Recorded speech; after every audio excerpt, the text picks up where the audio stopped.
Hello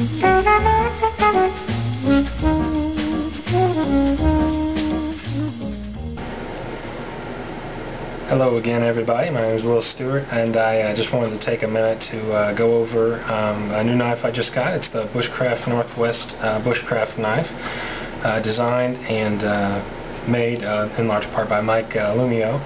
It's a really cool knife, so I just wanted to share a little bit with you guys. This was originally a one-part episode shot completely outdoors, but due to some unintelligent camera work, some of it wasn't quite in scene.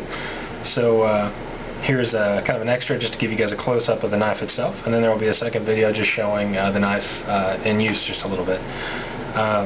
This is the knife with sheath. It's just a simple pouch-style leather sheath from JRE.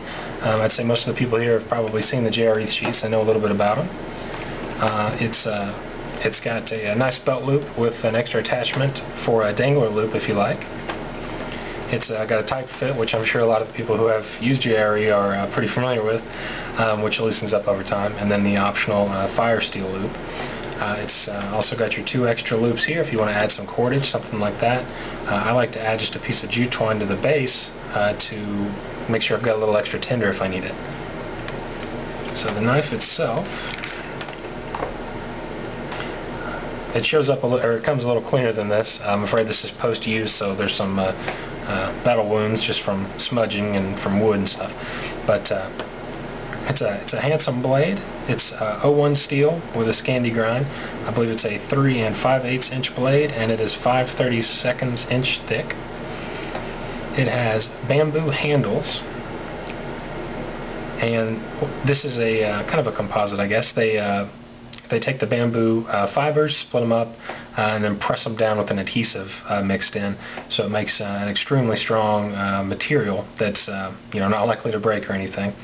It's got a warm feel to it. You could liken it to micarta, and I would say it's probably almost, if not as grippy as micarta is.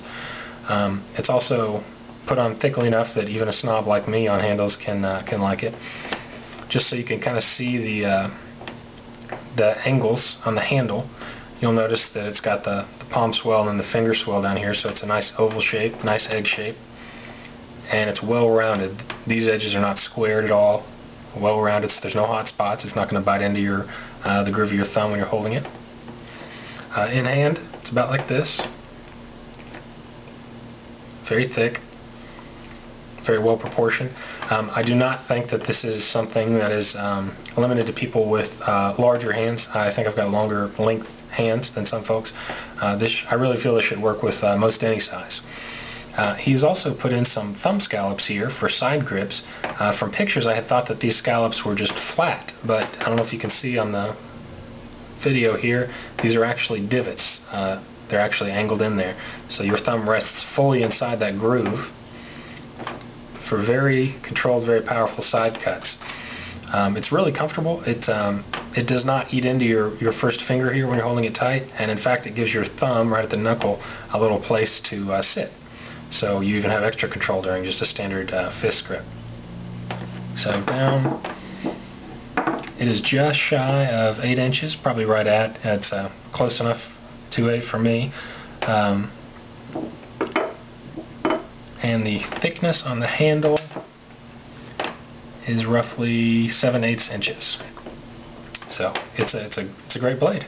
It came with a decent edge. It still had a burr on it, so I took it to my stone for just a moment and sharpened that out, and then I also stropped it for a minute, and it came out shaving sharp, razor sharp. A very important aspect on this also is that he's left the spine sharp, or just with its acute edges. That's a really important thing to me. I hate rounded spines on knives. They don't add very much comfort at all, if any, but they do make it to where you lose a tool. The spine of the knife is pretty helpful because now you have a second tool to help kind of fuzz up your tinder, or to help kind of make shavings on fat wood, and to strike your fire steel.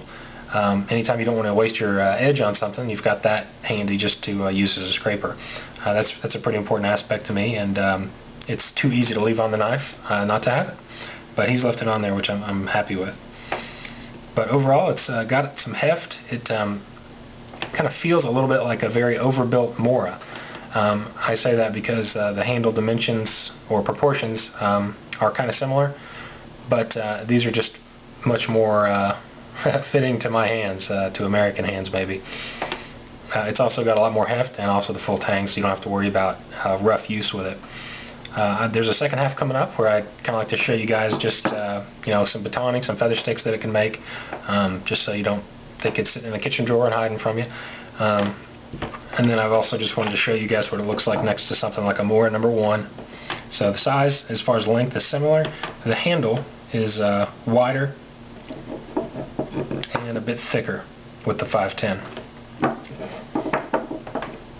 And also the blade is a little wider too. The width of the blade wasn't at all inhibiting to me during turn cuts, like in tight turns on wood. I actually kind of carved, I don't know, maybe 3/4 of a spoon and quit a part just to go and take care of the dog for a minute. But this is narrow enough that I can still make good turns in wood, and I'm a big fan of it so far. So I hope you guys stay tuned for the second part. Thanks for checking me out.